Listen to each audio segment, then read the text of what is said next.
Good morning students, प्रज्ञा विद्यालय की online classes में आपका स्वागत है।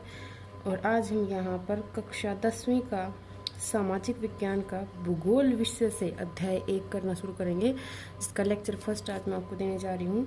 और आज का जो हमारा अध्याय है वो है संसाधन और विकास, यानी कि रिसोर्सेज एंड डेवलपमेंट्स।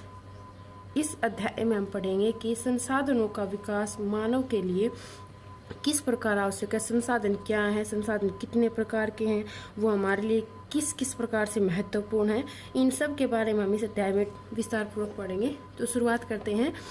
यहाँ पर मैं आपको प्रश्न बनाते हुए पढ़ाऊंगी जो आपके बोर्ड एग्जाम में काम आएंगे। तो यहाँ पर प्रश्न भी बनेगा और आपका लेसन के अकॉर्डिंग टॉपिक भी चलता रहेगा। सबसे पहले हम बात करते हैं संसाधन की कि रिसोर्सेज होते क्या हैं।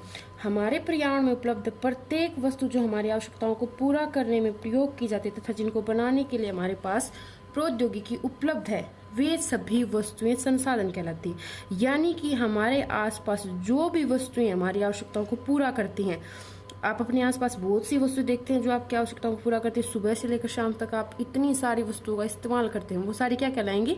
संसाधन कहलाएंगे। और जिनको बनाने के लिए हमारे पास प्रौद्योगिकी उपलब्ध है, जैसे कि अब मैं कहूँ कि पेड़ पौधे हमारे लिए संसाधन है, लेकिन पेड़ पौधों से बहुत सी ऐसी वस्तु जो बना सकते हैं। फॉर एग्जाम्पल, यहाँ मैं आपको जो पढ़ा रही हूँ, ये बेंच, ये भी तो हमारे लिए एक संसाधन, लेकिन ये हमें कैसे मिला? पेड़ पौधों से हमने अपनी प्रौद्योगिकी की डेवलपमेंट के बाद इसे क्रिएट किया है। इसके अलावा आप अपने आसपास बहुत सी वस्तुएं, अगर मैं कहूँ नोटबुक, तो ये भी हमारे लिए क्या है? एक संसाधन है। पेंसिल, क्योंकि इसका इस्तेमाल हम कर रहे हैं, तो ये भी हमारे लिए क्या है? एक संसाधन है। इसके बाद बात करते हैं संसाधनों के प्रकार की। तो आप पहले भी पढ़ चुके हैं पिछली कक्षाओं में भूगोल विषय में कि संसाधन मुख्यतः 3 प्रकार के होते हैं। प्राकृतिक संसाधन, खुद मानव एक बहुत ही महत्वपूर्ण संसाधन आपको बताइए इस बात का, और तीसरा मानव निर्मित संसाधन। सबसे पहले प्राकृतिक संसाधन की बात करते हैं, यानी कि प्रकृति ने जो भी संसाधन, यानी कि जो भी वस्तु हमारे आवश्यकता को पूरा करते वो सभी क्या कहलाएंगी? प्राकृतिक। पेड़ पौधे, जीव जंतु, वनस्पति, वो सब क्या है? प्राकृतिक संसाधन। मानव खुद, जैसे मैंने आपको बताया कि मानव अपनी टेक्नोलॉजी प्रौद्योगिकी के बल पर ही प्राकृतिक संसाधनों को किस में बदलता है? मानव निर्मित। जैसे मानव निर्मित क्या जाएगा? भवन, उद्योग, पूंजी। अब प्राकृतिक को एक बार आप ध्यान से देखें, इसके मुख्यतः 2 प्रकार है, नवीकरणीय और अनवीकरणीय। जैसे नाम से ही पता लगा, नवीकरणीय जिसे नया रूप दिया जा सके जिस वस्तु को, इसके फिर 2 पार्ट है। निरंतर सतत प्रवाह, यानी कि निरंतर जो भी चीज लगातार चलती रहे, सतत लगातार वही चीज लगातार चलती रहे। और प्रवाह, जिसमें प्रवाह हो, गति हो, जैसे किस किस में? हवा, पानी। अब आप यहाँ पे कहेंगे कि हवा, पानी, तो इनको हम दोबारा से प्रयोग में ला सकते हैं। एक बार प्रयोग करने के बाद पानी जैसे अशुद्ध रूप से उसको शुद्ध में ला सकते हैं। हवा हमें हर रोज शुद्ध हवा पेड़ पौधों से मिलती है, तो ये क्या है? हमारे लिए नवीकरणीय। इसके बाद बात करती हूँ इसी का दूसरे पार्ट की जैविक, यानी कि जिनमें जीवन हो। ये भी 2 प्रकार का है। प्राकृतिक वनस्पति, जितने भी पेड़ पौधे हैं वो सभी क्या कहलाएंगे? प्राकृतिक वनस्पति। दूसरा वन्य जीव, जितने भी जीव जंतु हैं वो सारे क्या कहलाएंगे? वन्य जीव। दोनों जैविक हैं, तो इसके 2 प्रकार। अब दूसरा जो हमारा मेन पार्ट है वो है अनवीकरण, यानी कि जिसको दोबारा से नया रूप नहीं दिया जा सकता है। तो इसमें भी 2 प्रकार के हैं, पुनः चक्रीय और अचक्रीय। पुनः चक्रीय, पुनः का अर्थ है दोबारा से, जिसको दोबारा से चक्रीय, चक्कर के द्वारा प्रयोग किया, जैसे धातुएं। फॉर एग्जाम्पल, आपके घर में जैसे कि लोहे की कोई वस्तु खराब हो जाती है, जंग लग जाता है, तो आप उसको दोबारा से दूसरे रूप में ढाल सकते हैं, उसका चक्रीय कर, उसका मतलब चक्रीय प्रयोग कर सकते हैं। और दूसरा जो हमारा वो अचक्रीय, यानी कि एक बार प्रयोग के बाद जो चीजें समाप्त हो जाती है, जैसे जीवाश्म ईंधन। जीवाश्म ईंधन जैसे क्या है? कोयला, लकड़ी, पेट्रोलियम, खनिज तेल, जिनको हम एक बार प्रयोग करने के बाद दोबारा प्रयोग में नहीं ला सकते। हाँ, ये बात अलग है कि उनको एक लंबे समय के बाद प्रयोग कर सकते हैं, लेकिन ये अवधि काफी लंबी होती है। इसके बाद नेक्स्ट जो हमारा जैविक, जो हमारा नेक्स्ट जो टॉपिक है वो है संसाधनों का वर्गीकरण। संसाधनों के वर्गीकरण एक प्रकार से इनके प्रकार ही हम इसको बोल सकते हैं, लेकिन ये थोड़ा सा विस्तार पूर्वक आपको मैं बताऊंगी। सबसे पहले बात करते हैं उत्पत्ति के आधार पर जैव और अजैव, इनके बारे में डिटेल से मैं आपको आगे दिखाऊंगी। एक बार आप मेन पार्ट इनकी देख लीजिए। दूसरा है समाप्यता के आधार पर, उत्पत्ति हुई किसी वस्तु की तो समाप्यता भी होगी, यानी कि समाप्ति भी होगी, तो समाप्ति के आधार पर भी 2 ही प्रकार के हैं। नवीकरणीय, अनवीकरण जो पहले मैं आपको बता चुकी हूँ। यहाँ पर तीसरा स्वामित्व के आधार पर। स्वामित्व क्या होता है कि किसका अधिकार उनके ऊपर है, किसके अधिकार में वो हैं। तो इसमें है 4 प्रकार, व्यक्तिगत, सामुदायिक, व्यक्तिगत को हम निजी बोलते हैं, सामुदायिक, राष्ट्रीय और अंतरराष्ट्रीय। इसके बाद नेक्स्ट और लास्ट जो हमारा है प्रकार वो है विकास के स्तर के आधार पर, यानी कि उसका विकास कितना हो चुका है, किस प्रकार हुआ है, उसके आधार पर भी ये 4 ही प्रकार के हैं। संभावी या जिनकी संभावना हो, वास्तविक या फिर विकसित संसाधन, भंडार जिनका भंडार यानी कि जिनको हमने स्टोर करके रखा है, और लास्ट हमारा है संचित कोष। अब यहाँ पर भंडार और संचित कोष कुछ कुछ आपको एक जैसा लगेगा, जिनके बारे में आगे हम पढ़ेंगे। नेक्स्ट हम जो पढ़ेंगे वो है हमारा उत्पत्ति के आधार पर जो हमारे संसाधन है वो मुख्यतः 2 प्रकार के मैंने आपको अभी बताया, जैव संसाधन और अजैव संसाधन। जैव संसाधन ये आपका, मैं आपको साथ साथ प्रश्न भी करवाती चलूंगी। एनसीईआरटी की जो बुक है उसका प्रश्न नंबर 2 संख्या है, उसका 4th पार्ट ये है। सबसे पहले आप देखिए जैव संसाधन, फिर देखेंगे अजैव। जैव संसाधन जैसे नाम से ही पता लग रहा है, ये सभी संसाधन सजीव होते हैं, यानी कि जिन संसाधनों में जीवन पाया जाता है वो सारे क्या कहलाएंगे, जैव संसाधन। और ये जैव मंडल से प्राप्त होता है। अब जीवन है तो कौन से मंडल से मिलेंगे, जैव मंडल से। अब जैव मंडल में जैसे आपके सभी मंडलों के जीव आ जाते हैं, जो जैसे वायुमंडल है, जल मंडल है, स्थल मंडल है, वो सभी के जीव जंतु पेड़ पौधे जो आते हैं वो हमारे किस में आते हैं, जैव मंडल में आते हैं। जैसे मनुष्य, प्राणी जात, वनस्पति, मत्स्य जीवन। जैसे मनुष्य आपका स्थल मंडल से हो गया, प्राणी जात आपका स्थल मंडल में भी हो सकता है, वायुमंडल में भी हो सकता है, वनस्पति आपके स्थल मंडल से, मत्स्य जीवन जैसे हमारा जल मंडल से है। इसके बाद नेक्स्ट जो प्रकार है वो हमारा अजैव संसाधन का। इसमें हम देखेंगे इन संसाधनों में निर्जीव वस्तुएं शामिल है, यानी कि जिनमें जीवन नहीं है, वो सारी वस्तुएं किसमें शामिल है, अजैव संसाधन। जैसे धातुएं, चट्टानें या सेलें। अब ये हमारे प्रयोग की वस्तुएं हैं, ये हमारे लिए बहुत ही महत्वपूर्ण संसाधन, लेकिन इनमें जीवन नहीं है। तो आपको अच्छे से समझ आ गया होगा कि जैव संसाधन कौन से और अजैव। और ये प्रश्न आपका बहुत ही महत्वपूर्ण है, तो इसको अच्छे से करें। नेक्स्ट जो हमारा है प्रकार वो है समाप्यता के आधार पर या फिर कहूं समाप्ति के आधार पर। तो इसके भी 2 ही प्रकार हैं, नवीकरणीय संसाधन और अनवीकरणीय संसाधन। नवीकरणीय देखें आप पहले, जिन संसाधनों को एक निश्चित समय के बाद पुनः प्रयोग में ला सकते हैं, यानी कि एक कुछ समय अवधि के बाद जिनको हम दोबारा प्रयोग में ला सकते हैं। इन संसाधनों में सौर ऊर्जा, पवन ऊर्जा, जल ऊर्जा, वन और वन्य जीवन। अब सबसे पहला उदाहरण आप एक बार ध्यान से देखिए, सौर ऊर्जा। तो सूर्य की एनर्जी हमें प्रतिदिन मिलती है, तो उसको हम रोजाना प्रयोग कर सकते हैं। अगर हमारे पास अच्छी प्रकार की तकनीक है तो सौर ऊर्जा को हम बना सकते हैं, पवन ऊर्जा बना सकते हैं, जल या फिर जल ऊर्जा बना सकते हैं। इसके बाद नेक्स्ट देखिए यहाँ पे अनवीकरणीय संसाधन कौन से हैं, जिन संसाधनों के समाप्त हो जाने के बाद पुनः पूर्ति नहीं की जा सकती है या फिर जिनके विकास में लंबा समय लगता है। आप यहाँ पे देखिए, एक बार तो हमने कहा कि जिनकी पुनः पूर्ति नहीं की जा सकती है, यानी कि जिनको दोबारा प्रयोग में नहीं लाया जा सकता। लेकिन दूसरी बात मैंने आपको एक और बताई कि जिनके विकास में लंबा समय लगता है, इनकी पुनः प्रयोग हम नहीं कर सकते, लेकिन हमारी आने वाली पीढ़ियां तो कर सकती है, काफी लंबा समय, जिसमें लाखों करोड़ों वर्ष लगे। जैसे क्या क्या है इसमें, पेट्रोलियम, खनिज तेल, कोयला, जिसको हम जीवाश्म ईंधन भी कह सकते हैं।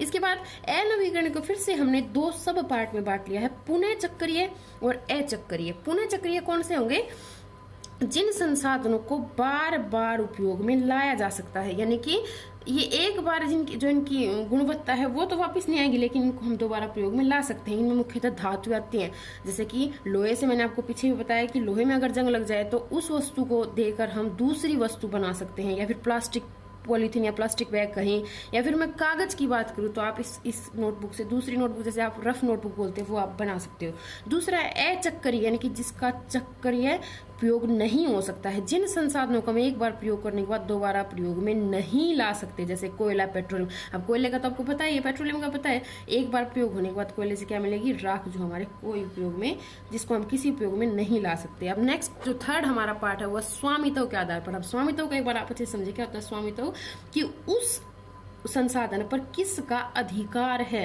किसकी रिस्पॉन्सिबिलिटी है वो। तो इसमें देखेंगे आप, ये मुख्यतः 4 प्रकार के हैं जो हमने पीछे करते हैं। सबसे पहला जो हमारा वो है व्यक्तिगत संसाधन, या फिर इसको कहेंगे निजी संसाधन। व्यक्तिगत क्या होता है, जैसे आपको नाम से पता लग रहा है, व्यक्तिगत जिस पर किसी व्यक्ति का, जिन संसाधनों पर लोगों का निजी स्वामित्व, इसमें एक व्यक्ति भी हो सकता है या कई व्यक्तियों का समूह भी हो सकता है।